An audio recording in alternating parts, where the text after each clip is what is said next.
Welcome to this week's Escape Your Limits podcast. We're here in the beautiful Los Angeles, or West Hollywood in Los Angeles, second year now. Yeah. What's your highlights, Emma? Oh, look, well, at the end of day one, I mean, it's been extraordinary. So we've got investors in the room, we've got a lot of the fittech companies in the room, we've got a lot of people who are operationalising that and scaling it. So wearables, number one trend, but also one of the number one topics being discussed here. Everyone's very focused, very collaborative feeling, and we've felt this for the last few of these events anyway. So it's not so much competition, it's like how can we partner? So wearables, integrations, simplification was a big thing today. I don't want to log into 9 different things when I'm just trying to ride a bike or be on a rower or whatever. So I think that was some of the trends, and we loved all our great podcast people today, but we loved the Oura ring because they're really, and you're a super user, so what did you take from that? Yeah, well, it was great to sort of be able to be selfish and find out everything about this product that I'm very passionate about. But I think more importantly, the direction that they're going in terms of moving away just from pure sleep into movement. That's and right. some of the clever features that they've got regarding movement and you know, from the female perspective, you know, understanding the hormones and how that affects exercise and sleep. So yeah, that was a very, very interesting conversation. And partnering with Apple and many other people so that they can come together in the areas that they are experts in and really provide, everyone's talking about the customer being at the centre, how do we give them the ultimate experience? So great episode, so many great brains. Some great conversations, so really I hope you enjoy this week's episode, and if you do, please give us some comments and feedback in the comments section.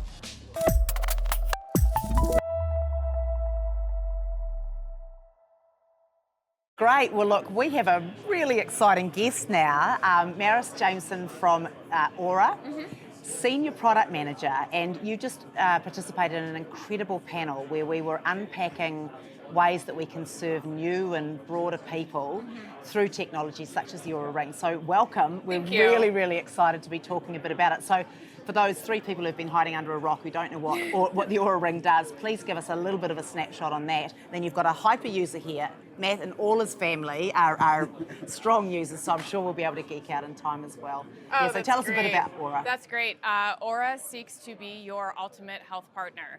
We have a platform that tracks sleep, and that is what we're best known for. And we also track readiness and activity. Now, I joined Oura as Oura's first activity product manager, and so that's how I ended up here at this conference talking with you all today to really talk about the way that we are reframing activity at Oura, which is just one of the many pillars of Oura. I didn't see, when you say activity, I've been obsessed on the sleep part, but how does the activity, I suppose, how are you telling that story about activity to sort of balance it from being the sleep and recovery? Just interested as a user, really. Yeah, definitely. So today, Oura has the single best retention feature I've ever seen as a product manager, which is automatic activity detection.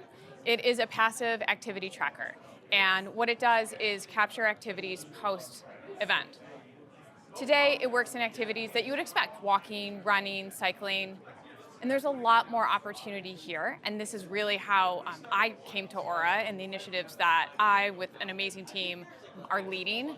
And I would like to say with the great support of our Senior Director, Chief Product Officer, who are really embracing, all the way up to our CEO, this idea of tracking specialized training.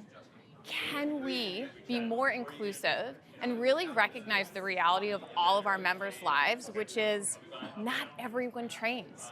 And yet, we are all invested in our health. So how can we think about movement as a key to longevity, a key to heart health, a key to improving sleep? And so the way we think about activity is this year, really allowing our members to better understand the activities that they do, the decisions, the conditions of their life, and their impact on sleep. And so all of that is to come. But I bet if you looked at your trends, what you could see is a correlation in activity and sleep. And so what we know from our amazing data scientists is that actually intense activity, whether it is walking around a Disney World or Disneyland with your kids and getting in 20,000 steps, or perhaps a big training day for a marathon, it actually can be disruptive to sleep for 1 to 3 days. But then after that, what we do see around 7 days is a dramatic improvement in sleep quality, that elusive deep sleep that can be hard for us to get. I know last night I didn't have great deep sleep, right? How was yours? It was okay. I didn't get, the okay. deep sleep is the one that Deep frustrates sleep, me man. quite a lot, Same.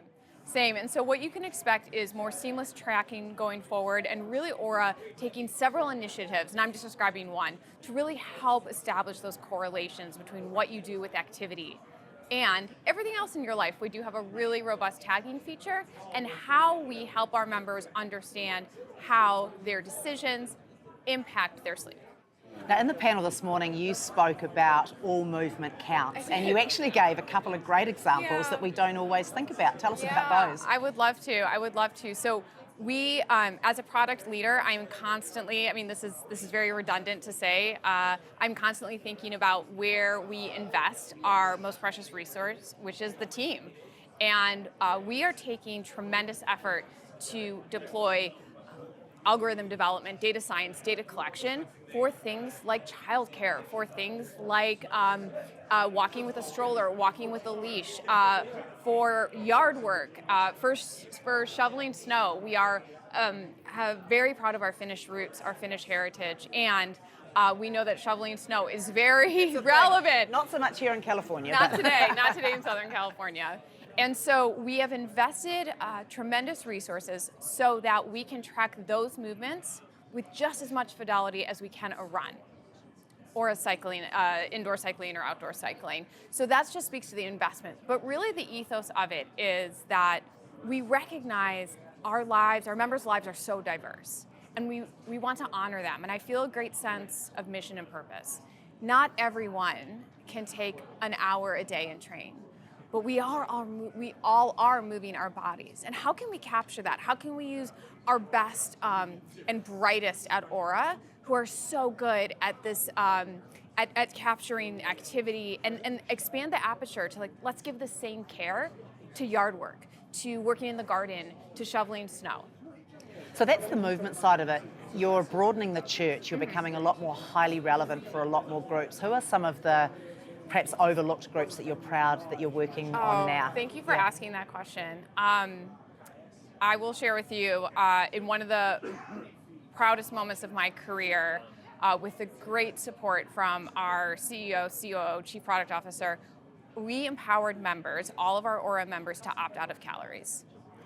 It's called Compassionate Product. And why would we do that? Not everyone equates calories with tracking their health, and Oura is a health tracker. And for some, it can be actually counterproductive. For some, it's not relevant. For myself, it's just not relevant. I'm currently training for a Boston Marathon, and it is not relevant because there's no way I could possibly consume enough calories in one day that I would burn on like an 18-mile training run. And also this idea of restriction and prescription, it's just outdated. And we are modern. And so it is one of the most proud moments I've ever had in my career when the feature launched and my team and I were checking our analytics, and we saw thousands and thousands and thousands and thousands of people were finding a more compassionate, more highly personalized space within Oura. And I'm very proud of that.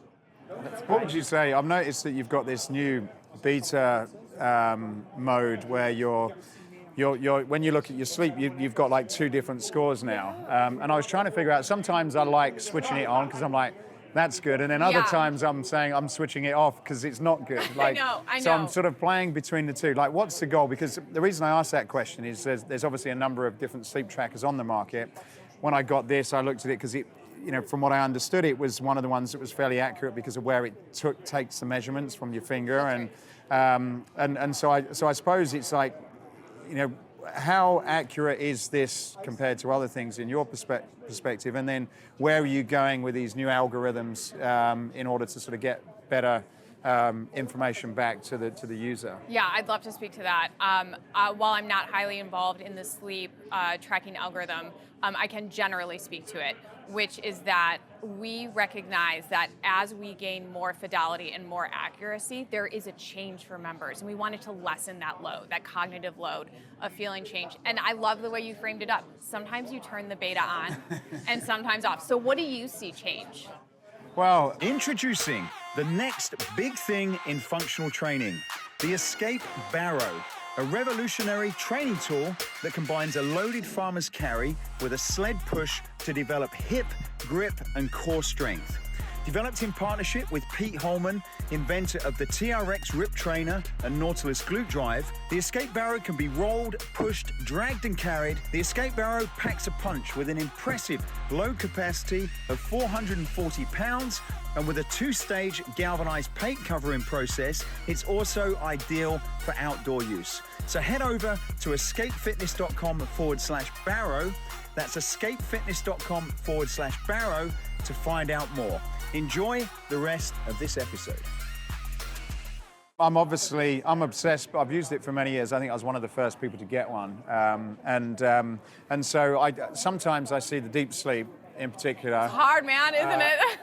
Improving. And sometimes it seems as though I'm awake a lot more than what I think I am. So for me, I suppose I'm just obsessed by the score and the trends over time. And even today, because I had a bad night's sleep, I was really annoyed because I had a late meal, my heart rate was higher last night, and I'm like, this is going to screw up my long-term trend. And then... Told you he was a geek. So I suppose that for me, it seems to be changing habits. Like one of the things my alcohol really almost stopped drinking as a result of it, because that's terrible for my sleep score. We go to bed earlier, me and my wife, because of it, because of the impact on the sleep score. So in some ways, it's had some positive changes. That's right. But the other thing, it's like, well, how do I get better deep sleep? And sometimes I'm like, do I trust it? Don't I trust it?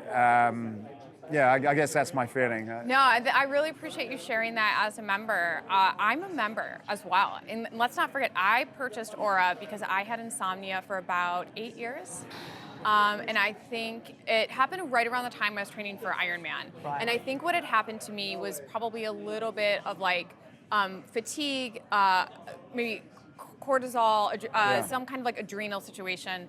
And I could not sleep through. I would wake up in a sweat at 3 a.m. and then that was it.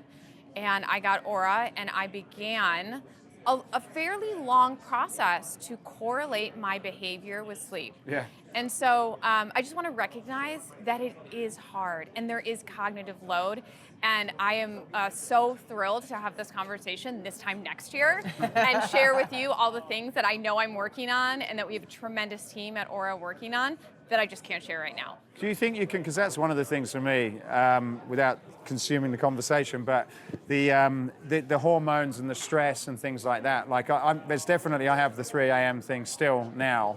How can you get underneath, and maybe it's not relevant for most people, I don't know, but how can you sort of get underneath some of the things that could be happening, such as, your hormone changes Absolutely. and things like that, so that you can figure out, okay, look, this is messing it up because it's more stress or it's more you winding you down, and then you can actually take those changes to kind of improve your score, some active things that you can actually do. Absolutely, absolutely. So today, I think the best way to do it is use our tagging feature, which is something we're investing in highly, and I'm really excited to deliver this to members soon, probably in the next upcoming quarter. And so the tagging feature will gain more fidelity, but what you can do today is tag a decision or condition, perhaps magnesium before bed. Perhaps you're trying a sleep aid. All of this can be tagged, and then you have a really lovely indication on your trends when a tag event has been recorded, and so that does really help with the reduce the cognitive load to understand how your biometrics are changing. And I do want to say as well, we know our members are experimenting. And we know they want to be better. We're going to make it even more seamless for them to do in the future. What's been your biggest surprise so far? Yeah. Oh, God. And, Good question. Either from the data or from the members or something that came up? That is a great question. Two things. But then first, may I ask you your question, your answer rather to that question as a member, what your biggest surprise was? What my biggest surprise?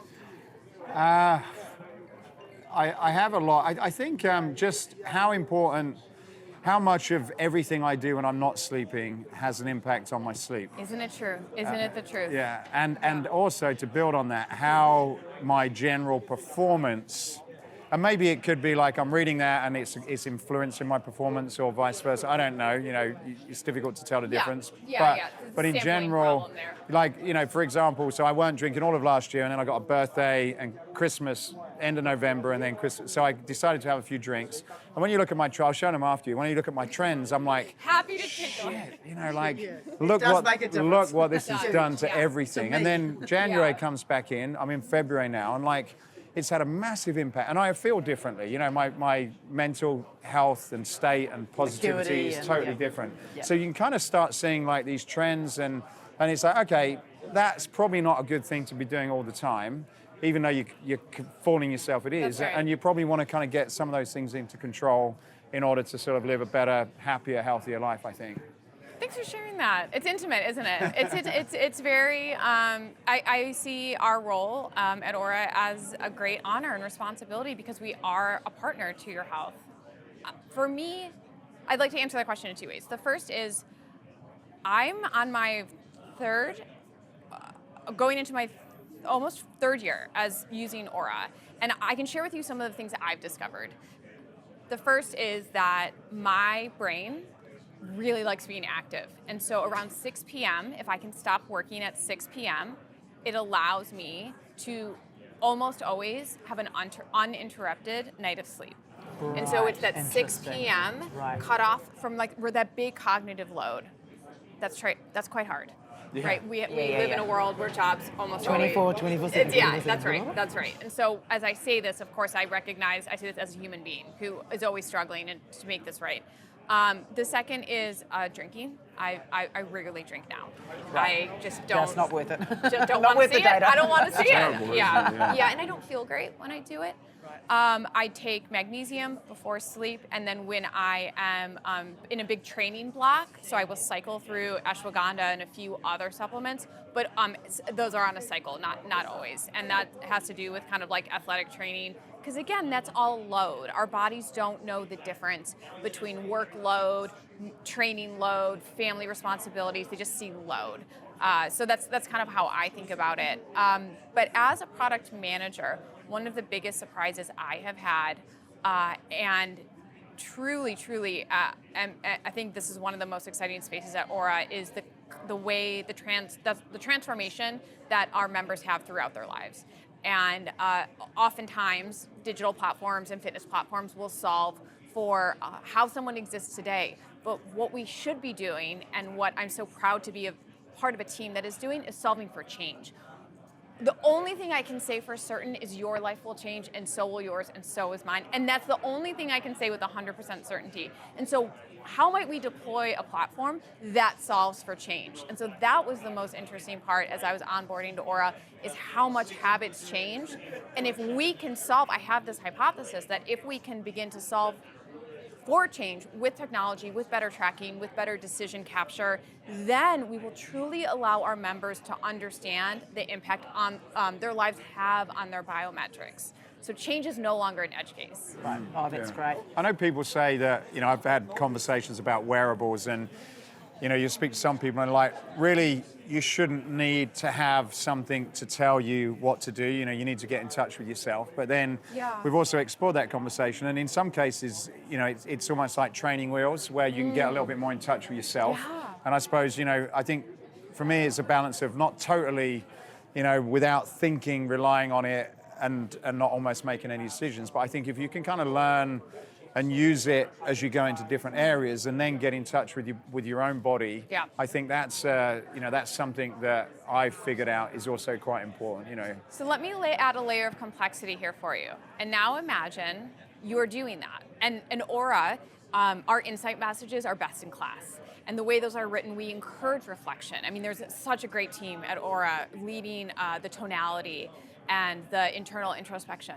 And now imagine that approximately 2 weeks out of the month, your approximate month, your physiology changes.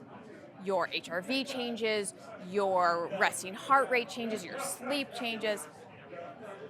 That's a hormone cycle. And so for so many of our members, additional complexity is layered on top of everything that we're describing here in wanting to understand our decisions so that we can understand or capture our decisions so that we can understand our biometrics. And I think Oura is best in class in deploying insights that capture high activity levels and reproductive health. We talk to our members about, you were very active and you may feel this way. We recognize that in the two phases, well, there's in two of the phases of the hormone cycle, luteal and follicular, they are different. There is a different sensation when you're using your body for a workout or even just kind of existing in the world, going to work, you will feel different, and that is okay, and that is normal. Right, that's great. Actually, my last question, I've got two. So we're in the world of partnerships, and I think we saw you post, so wearables being the number one trend again, which is yay for you. But we're all having to play nicely in the sandbox. We saw something about a relationship with Apple, and then I'm also seeing a lot more coming up in femtech, so a ring that's specifically for women only. So what's Aura's position on those? How are you partnering? And I presume you've got a lot of product development going, woman hormones generally, but it's a big thing that's about to come online that we can feel coming as well. What's Aura's response to that as well? Absolutely. I'm deeply proud to have been the product manager to launch our Apple Watch complications, our Apple Watch app and widgets, building on some great work that had been started. We have just this powerhouse of a team, and our technical lead, iOS developer, he's wonderful. We've worked together in the past, and on his second day, I presented him with a brief, and I said, there's an Apple Watch play here. We believe we're better together. We believe that when two health trackers come together, we can do more for people. And so that was our approach. And so what we launched was a companion app for the Apple Watch. Complications, which are little bits of UI, that little bit of information that exists on the watch face. That's an Apple term, complications. We also deployed lock screen widgets. This is an iOS 16 feature where on the lock screen of an iPhone, a member can always see their Oura data. So the way I framed it up is anytime an Oura member looks at their Apple devices, they will see Oura data. How could you not? Let's just say it. Let's just say it. Thank you. Go you. That's Thank you. It was a really amazing collaboration from the team I work with is incredible. That's amazing. Thank you. And then femtech? Really interesting space. We have a Natural Cycles partnership, which has just been a wonderful success. I'm very proud of the team I work adjacent to, the way that they've embraced this partnership. It is strategically brilliant, but also what a delivery that we gave for our members. We made it easier to track your cycle and where you are in your cycle using the Natural Cycles platform because of the Oura technology. It was a home run, and I do see a lot of opportunity for Oura in this space. I do see a lot of opportunity for activity in this space, acknowledging that changes in how you feel are normal, acknowledging that the hormone cycle is a signal of health. And a lot of the work that we're doing right now is helping to ground our members in that. We acknowledge when activity levels are high in different phases of the cycle. We acknowledge how they may feel. We also have some cool things in the works showing You're not going to tell us, are you? I'm not. You're not going to tell us. We have a lot more cool things. So in the boring. works. You're both boring. You need a drink and I you need know. to tell us something. I've got two more I quick love product it. Tell me. questions. So I've seen you've done partnerships with Gucci, and you've got this sort of nice, almost like jewelry sort of look to That's it, which right. is pretty cool. And I wouldn't mind sort of, seeing what we can do about one of those rings. Escape. Well, no, a Gucci one for my wife, actually. I love it. But I also, one of the things that I obviously have to take it off when I like to do weights and stuff. I have That's to take it off. Have you ever thought about having something where it's sort of it's more of a sport type of ring that you can use, because I obviously pull my data from a different wearable into it when I'm working out. Sure. What's your thoughts on that? Sure. I think the opportunity is there. What API or what connection platform are you using to I track? use my friends who are here, MyZone, so I do that, and then it pulls it in Yeah, I'm pretty familiar. successfully, unless I forget. The only thing is, if it for whatever reason, sometimes if I leave it after midnight, it doesn't do it. So and sometimes I don't forget to turn them both on. And I'm Yeah. like, damn, it's missed my kind of workout thing in there. and I'm trying to figure out how I can push it back. But maybe that's another little thing. That is not a little thing. That's a big thing, actually. Yeah, And well, it is to me. and so many of our other members, because movement and does not only happen between 4 a.m. and midnight, and syncing does not only happen between 4 a.m. and midnight. So we're making that more seamless and more flexible. So that is actually underway. I'm glad you brought that up. Okay. And that's a very difficult fix. I think we forget. We open our Oura app and we think to ourselves like, oh, they should do this, and I get into the habit, because you sometimes you have to open them both up a couple of times, and then it does it. But if you're busy, you come back, and It's tough. And particularly if it's been a good workout, it's like, damn, I it didn't want get it. me. I wanted I want to credit. bank it. I mean, that's what I hear from users all the time. And in my prior roles, I can't tell you the number one thing I've heard as someone who's worked on many fitness platforms, some we probably all know, what we would hear is, I want credit. I've heard that in more user interviews. I know. And so the way that I'm thinking about activities, and the way we're thinking about partnerships is, how might we make it more seamless? How might we make it feel more automatic? How might we capture not just workouts, but the conditions of someone's life? Yeah, that's right. Yeah, I think there's definitely some interesting integrations. The one that I've found that's quite interesting is I use levels as well, and and if you put those two together, have you tried that? It's really powerful. Yeah, because it's really powerful. your glucose overnight, because that does your sleep in some ways, and they seem to connect. But if you look at, like last night when I went for this Italian, terrible decision. I But, can hear the guilt. I can hear the shame. You have to release yourself from that. Here, I'll give you a trick. This is what I say to myself, and it's so what, now what? So that happened, and now how do we move forward? Yeah. So we have to wipe our memory and move forward, knowing that you'll make better decisions today. Yeah, it was also being at an event and couldn't work out and all those things. But the point I was trying to make is that when you do have that late food, and I had quite a few carbs because it was Italian, and then look at the patterns with your glucose and your sleep. There's a really interesting connection for those two. Yeah. And if you're stressed, it affects your glucose, and you can track that, and then you can put them together. So that's also, I think, a really interesting combination of being able to connect your food and your sleep. It is. somehow. It's a space we're absolutely exploring. Absolutely exploring it. It's very interesting, and it is a powerful combination. I completely agree. So my final thing is, am I unusual that sometimes if I am having like Christmas times, I take it off because I just don't want to? I don't want to know. Has anyone else done that? I will share with you. On Christmas Eve, I celebrated a wonderful family event with some champagne, and I also took my Oura ring off. Okay. Thanks. I feel good about it now. So data's great until it's not. I love it. All right. This has been fascinating. Yeah, well, thank you very much. My Appreciate pleasure. it. My and pleasure. Yeah, we could talk for hours, maybe another time. And Wendy and I need to go and get the Gucci one, I think. Yeah, it's Yeah, very We're nice. gonna go it shopping. looks It so is nice, good, doesn't Yeah. it? The team did such a great job. Yeah. Yeah, well, thank you for having me. Thank you. It was a pleasure. Thank you. So we're very excited. Last year I had a very fun experience in Lisbon, and it was your fault.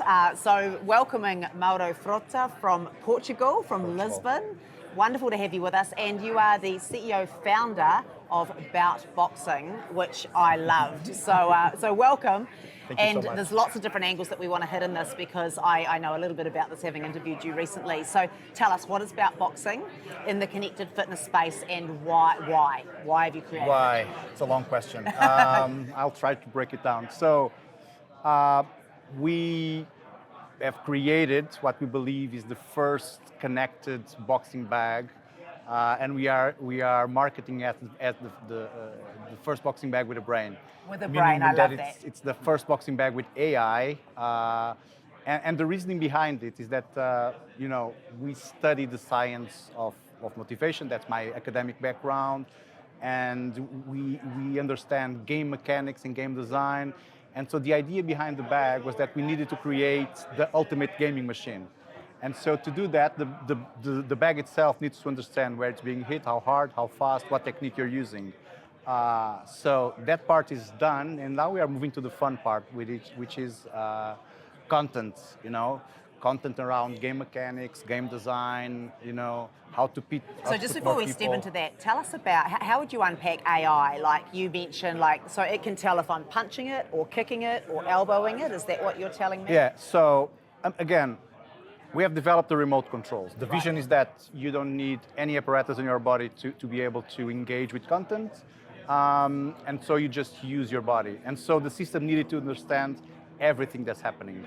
So we have sensors on the base of the bag, we have sensors on the body of the bag, and we have 3D computer vision on top. Right, so you've got it all. You're fully loaded, basically. And how accurate is it? Because this is one of the big criticisms of this in fitness. So we are at 97.1% accuracy in detecting location of strike, 96% in detecting type of strike. The AI is still learning, so we know we will bring this very, very close. Well, it already is to 100%. And if you look at industry standards, I mean, the margin of error typically is around 10-15%. Right. So we are already above that. So great. And then how does this come out in the experience? I mean, I know because I've done the class, but so what? I've got all this data. How does that get expressed in my experience in the class? Again, data means nothing if you don't know what to do with it. The first part was to build the product itself. But the product is more than just analyzing your body and providing you data.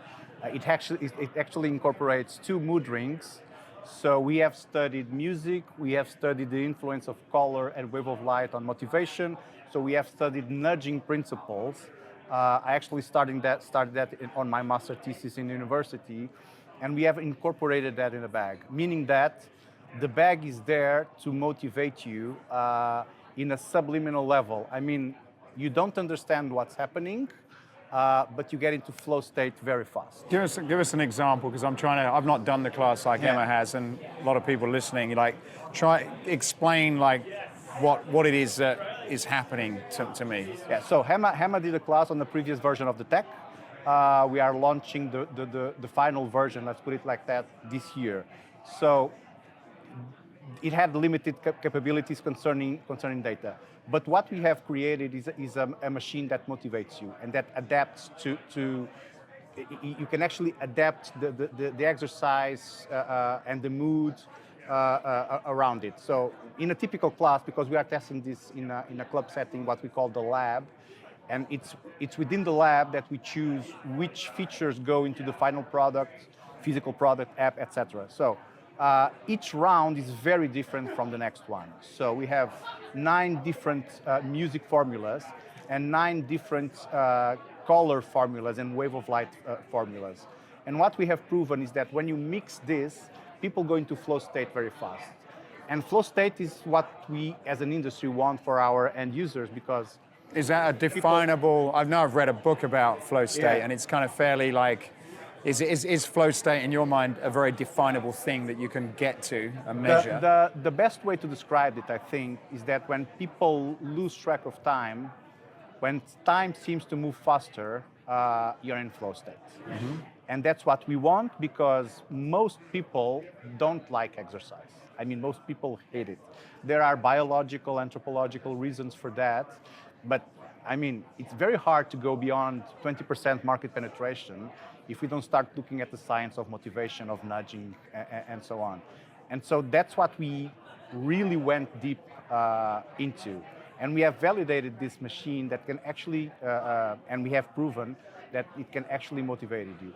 I can give you an example. So we have a very small test club, 200 square meters, 2,000 square feet, and we have 600 active users in such a small space. So it's completely packed. We don't know, I mean, we need to multiply it for sure. But the initial intent was to determine which features would go to the final product. And now we found ourselves with the second product, which is brick and mortar.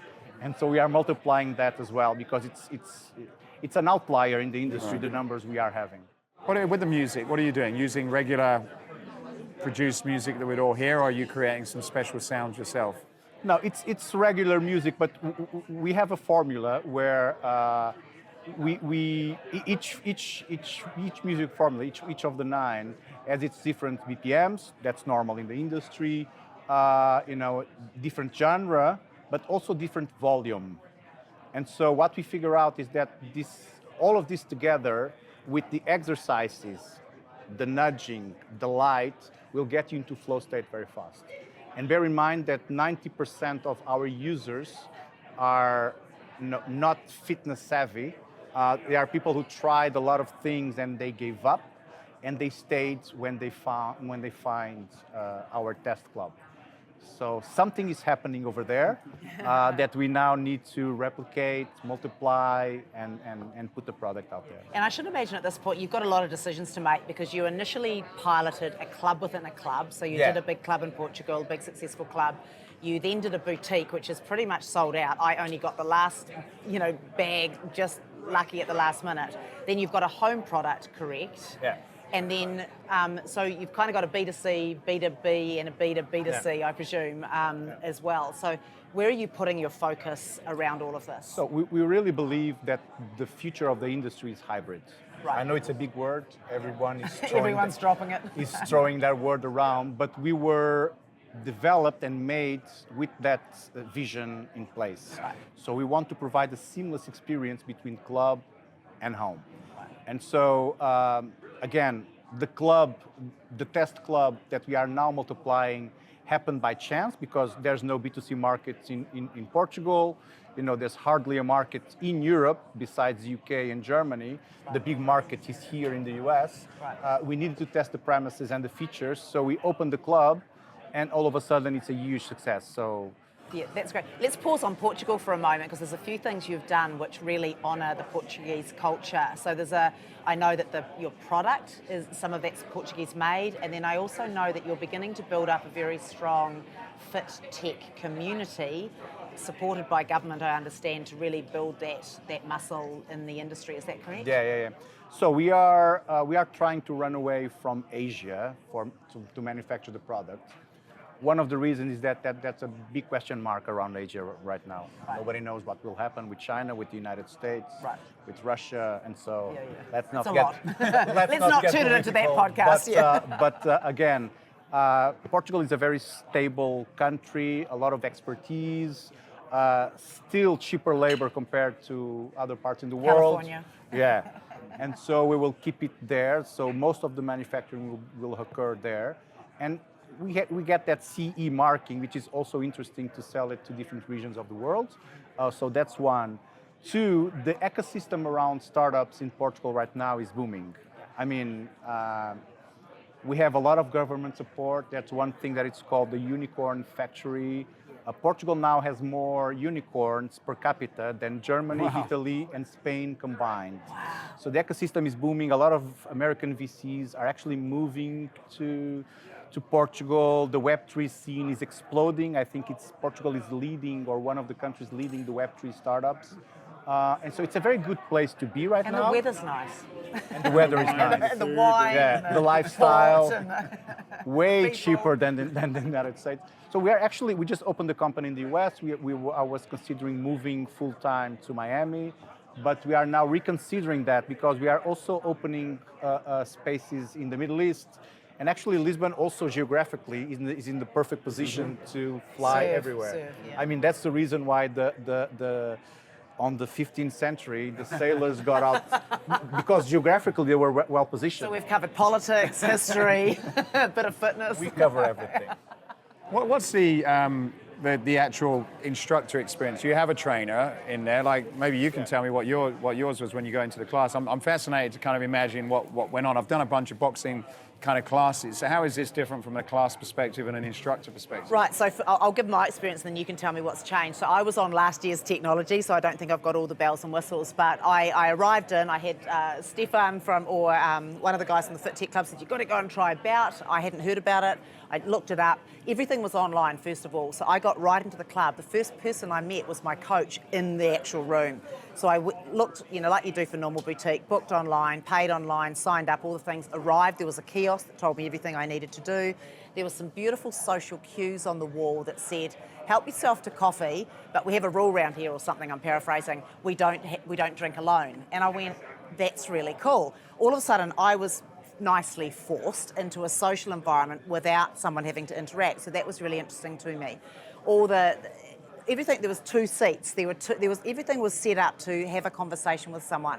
That's not always something I find when I go to a boutique. So I had that whole experience, signed up, felt like I knew what I was doing, and then I didn't really know how the lockers worked, but then a member came over and was very welcoming, and they helped me. So I felt family, I felt welcomed, the cues on the wall, the kiosk, and I'm from fitness, so I wasn't too freaked out, but I felt welcomed.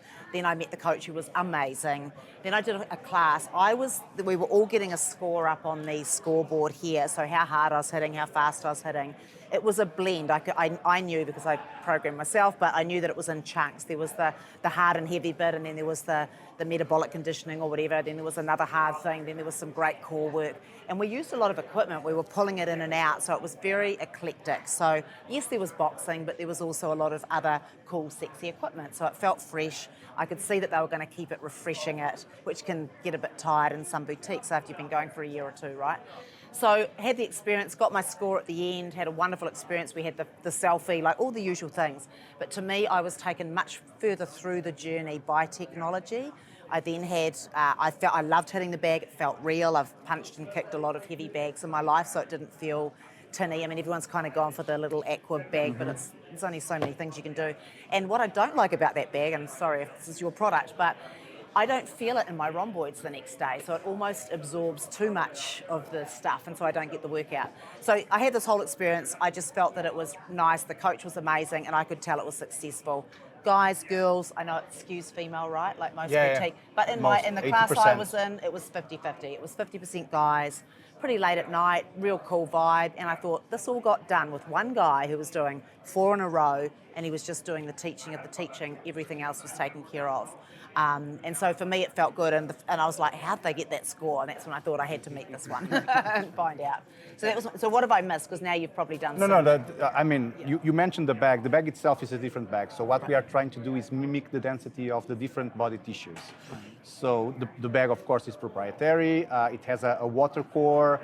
Most of our water is in our organs, so it's 4 water cores that stack together, mimic the density of the organs. Then you have a high density foam that mimics the density of connective tissue, and around it another layer of foam that mimics the density of muscle.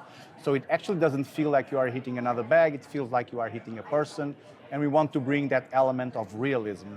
And we are moving more and more into that direction with augmented reality and so on, or mixed reality. So the bag is prepared actually to add layers of augmented reality around it, and that's where we are going.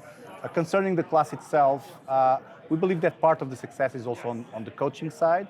My master thesis was around the subject of self-determination theory and how you can use coaching to enhance competence, autonomy, relation. And so we have a very demanding formula. We train the coaches, we evaluate them monthly. They get paid according to if they are on formula or out of formula. So there's a lot of work outside around this, so that people are actually wanting to coming back.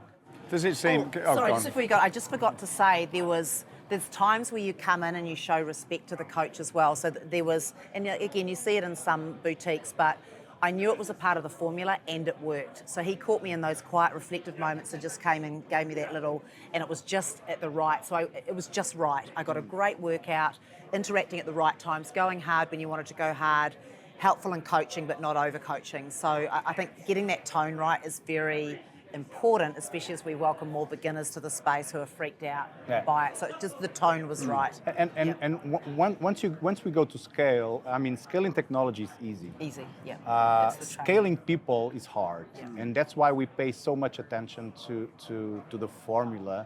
And we are actually now, testing a lot of different ways to train them on the formula, evaluate them on the formula. So that's what we are focused on now, because we need to multiply fast, and that's the part we know that will be very, very hard to multiply.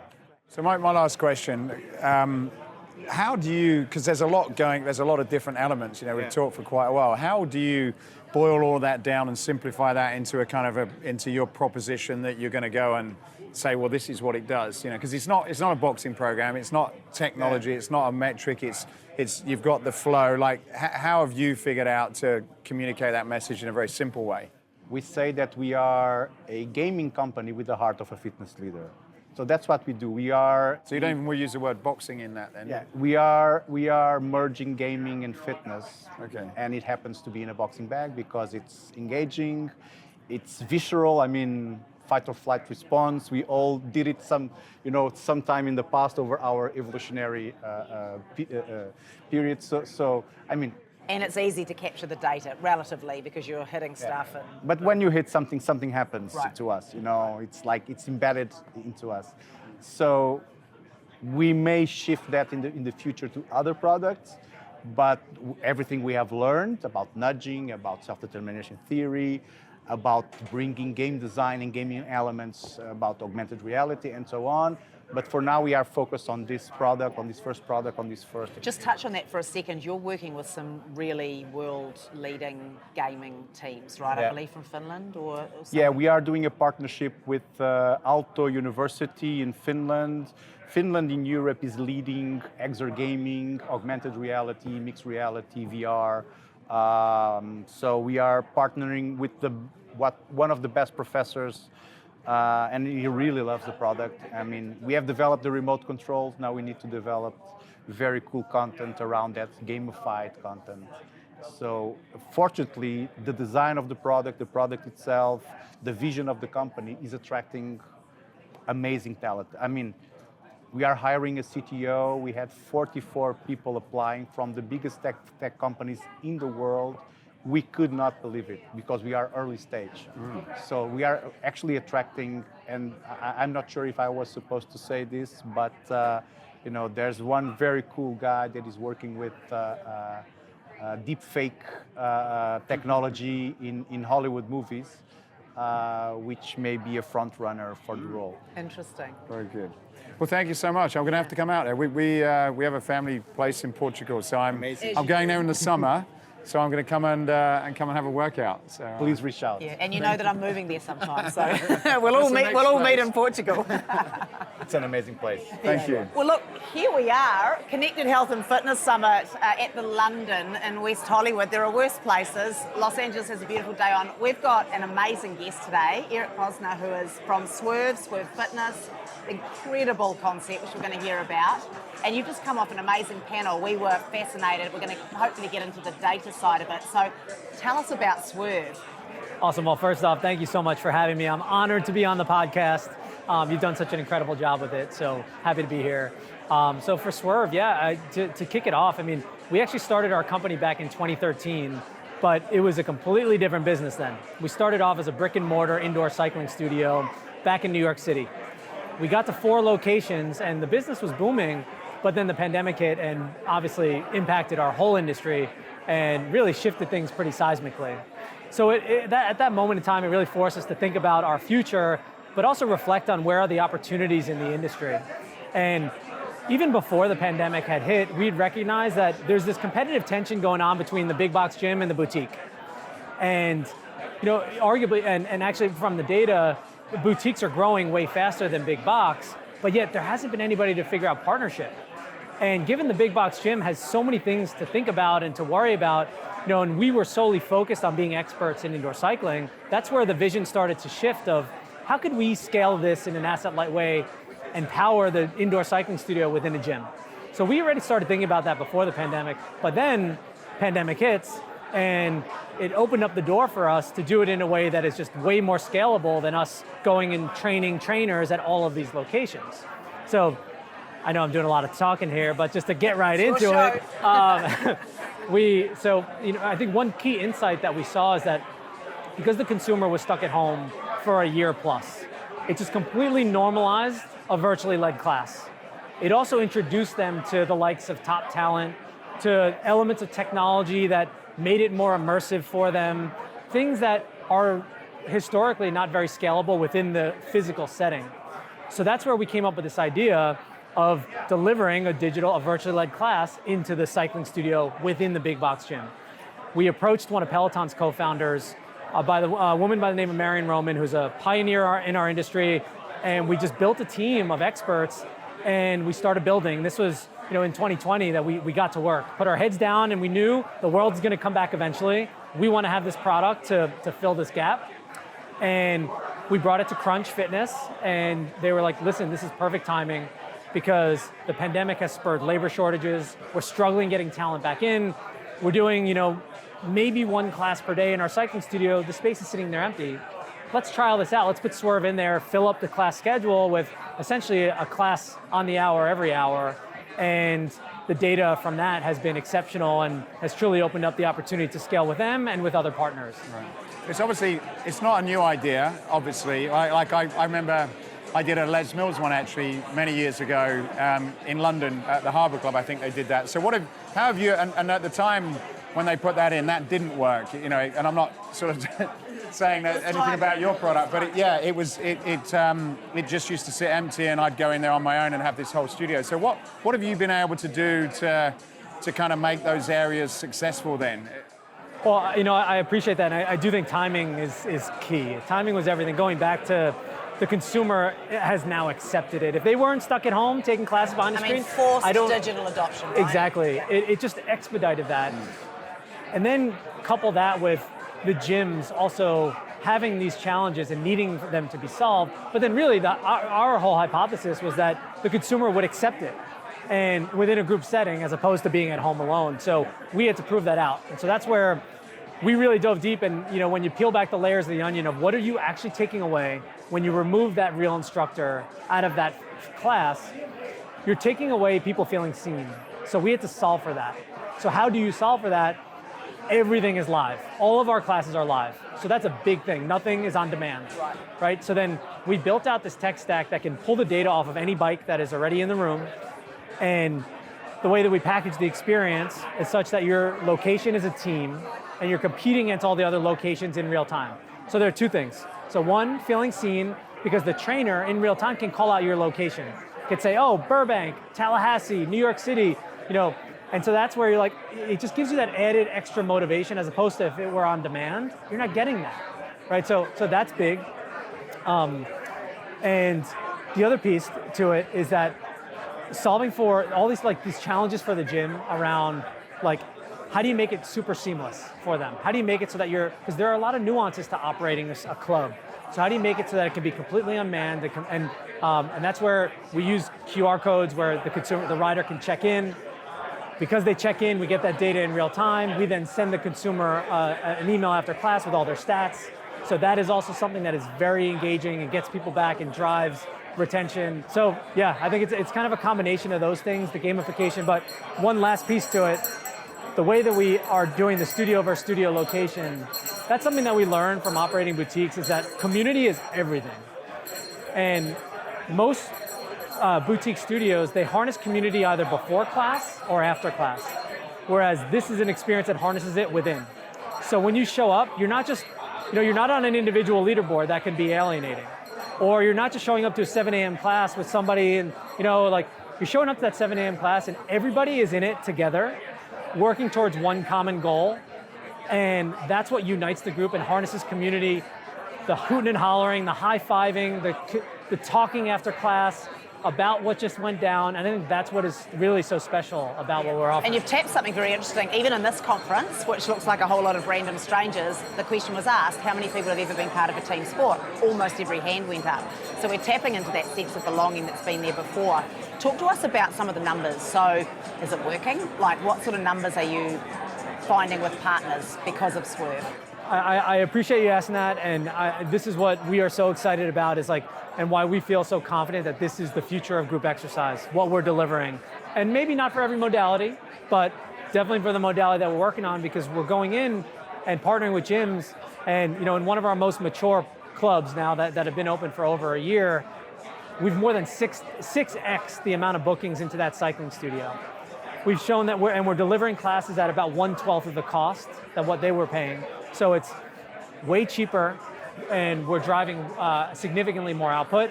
And in some clubs that use outside third-party booking platforms like ClassPass or GymPass, we're also now able to directly show that we're driving even more revenue to that gym because of bookings from non-members that are going to the club to take Swerve classes. That was going to be my next question. So what is the split? Are you getting regular members to come in the first place, to come more often, and how many people is it dragging in who were not members, so a true acquisition tool? So what we're seeing in some, and not every gym uses a third-party booking platform. So for the ones that do, it's about like 20% are coming, are non-members that are coming.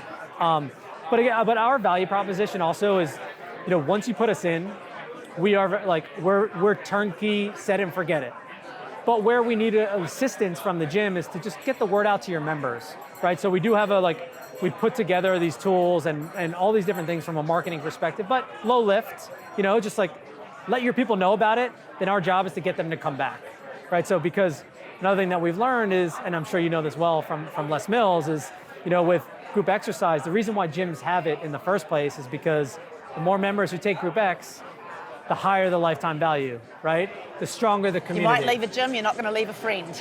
Exactly. Yeah. So that's where, when we can show that we're driving your bookings, whether it is doubling your bookings or up to 6x your bookings, more people are coming in, the chances of them sticking around longer are way higher. So that's also data that we're working on building, because again, we are very new. It's only been just over a year, and really we've been building the plane as we're flying it, and so, but fortunately, as of just the past couple of months, we've started to bring on other partners and expand our offering, and now we have pilots with over 6 gym chains and growing and adding new ones really every day, and because we're now at the place where we can scale remotely. So given that you're digital, are time zones come into play here? Are you going worldwide? Are you just focusing on the US, English speaking? How are you factoring in all those scale elements? So our production studio is in New York City. Right. We're essentially doing a class on the hour every hour from 6 a.m. to 10 p.m. Okay. So that checks off the boxes for obviously all all of the US, Canada, yeah. And also what's interesting is for Asia, 9 a.m. or 6 a.m. is a 6 p.m. in Singapore, right? So I think we can do that, although we haven't yet. Right. We are starting to talk to international chains in Europe and in Asia, but that's coming soon. The beauty of our model, though, is that although we're doing about call it 10 live classes per day, we can do a class every hour of the day when the business case is there. But really only needing that one production studio. And is it B2B only? Yes, B2B only. And of a particular size, I assume? So honestly, we've been focused more on large gym chains and regional chains at this point in time, but we've gotten a lot of requests now for some more mom and pop clubs. We're now at the place where we can service any size. So that was a big part of the last year in building this out is. Because those first 2 clubs with Crunch in New York City, we were there. We were every class. We had a Swerve representative there. Now, we just launched clubs in Chicago, Kansas City, Florida, ship them what they need to do. They do the install, and we've never been to any of them. And they're up and running in about 2 weeks' time. And happy and performing. Correct, exactly. So that was really key for us before we go into mom and pop. But, to that point, universities, corporations, corporate gyms, there's opportunity there as well, but we're still in the early stages. Yes. How are you dealing with the brand? Do you see that, because I'm just wondering, if you do a Crunch and then you do a YMCA, then everyone's using this. So are you sort of positioning yourselves as, do a Swerve class and that's the brand, and obviously you can do it anywhere, or are you sort of, are you the back end for these people to sort of say, look, it's their own thing? How have you managed that? It's a really great question because it comes up in sales conversations, and our response to that is actually the more teams that are participating in this experience, the better. Because then your location, say you're riding in New York City and you're in Burbank, right? The more teams that are up on the board that are closer to you, the more it's going to draw you in because you're trying to beat the teams that are above or below you, right? So that being said, we never call out the name of a gym. So there's a naming mechanism for your location, so you know that it's yours. But we don't say Crunch, we don't say UFit, we don't say Genesis, Export, YMCA. That doesn't come up. Right. That being said, there are co-branding opportunities. So before class comes on, so another piece to this is we control when that screen comes on and when it comes off remotely. We troubleshoot things remotely. But we do co-brand, like your gym's logo will be up on the screen anytime when Swerve is not there. Right. After class, when you get your post-class stats email, there's co-branding. So you'll see your gym's name and Swerve. There's what we're rolling out very soon is, so if you took a class, call it at Export, then after you get your post-class stats email, you'll see a link, a referral link that if you wanted to send it to a friend, that will drive them to Export's refer a friend. Okay. Right, so it's custom to that location to do everything that we can to drive more people to your club. Right. So Right, that's and how your partners have been comfortable with that they have been. relationship? Yeah, they have Right. been. It's a healthy distancing, but they still feel represented because everyone's trying to own their own brand right now. Correct. I think it's the co-branding areas, when we put it in, they're happy with that. Right. And I think another interesting thing out of the pandemic that what we've seen a shift in is that gyms are also more accepting of partnerships with brands that are experts in certain areas. And I know your panel was talking a lot about this, and we feel that the gyms that are going to be ahead are the ones who are going to adopt that, right? And recognize that their box, they have a lot to worry about. So focus on what you're good at and tap experts to handle the rest. And we are an expert that just so happens to save them money and be a very turnkey offering. So I think those are the elements that get them over the hump around allowing another brand to come under their roof.